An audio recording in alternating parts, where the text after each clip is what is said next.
நம்ம பணத்தை நம்ம கிட்டயே திருப்பி கொடுக்க போறாங்க அரசாங்கம். எஸ், அன்கிளைம்ட் அமௌண்டா நம்ம இந்தியால மட்டும் கிட்டத்தட்ட 2 லட்சம் கோடி பணம் கொட்டி கிடக்குதாமா.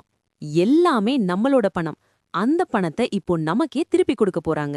எப்படின்னா, நம்ம தாத்தா பாட்டி அம்மா அப்பா அவங்களோட பேங்க் அக்கவுண்ட்ல பணத்தை போட்டு மறந்துட்டாலோ, இல்ல மியூச்சுவல் ஃபண்ட்ல பணத்தை போட்டிருந்தாலோ, இல்ல பிஎஃப் அமௌண்ட் எடுக்காம விட்டிருந்தாலோ, இது எல்லாம் சேர்ந்துதான் 2 லட்சம் கோடியா இந்தியால குவிஞ்சு கிடக்கு.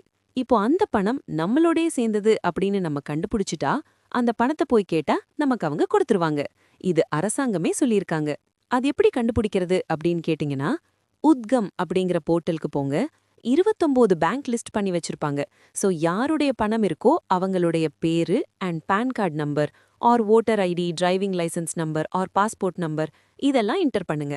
எந்த ஊரு அப்படின்றதையும் கொடுத்துட்டீங்கன்னா, எந்த பேங்க்ல எவ்வளோ பணம் வச்சிருக்காங்க அப்படின்ற டீட்டெயில் வந்துரும். அதுக்கப்புறம் குறிப்பிட்ட பேங்க்குக்கு உங்களோட ப்ரூஃப் எடுத்துட்டு போனீங்கன்னா, அந்த பணத்தை உங்களுக்கே கொடுத்துருவாங்க. சோ இந்த இன்ஃபர்மேஷனை முடிஞ்ச அளவுக்கு நிறைய பேர்த்துக்கு ஷேர் பண்ணுங்க. ஏன்னா அது நம்மளுடைய பணம். அது நம்ம கைக்கே திரும்ப வரணும் அப்படின்றது தான் விஷயம் இல்லையா? சோ இந்த மாதிரி நிறைய யூஸ்ஃபுல்லான இன்ஃபர்மேஷன் டக்கு டக்குன்னு பேங்க் சம்பந்தப்பட்டது ஆர் கவர்மெண்ட் கொடுக்கக்கூடிய அப்டேட்ஸ்லாம் தெரிஞ்சுக்கணும் அப்படின்னா சேனலை ஃபாலோ பண்ணிக்கோங்க.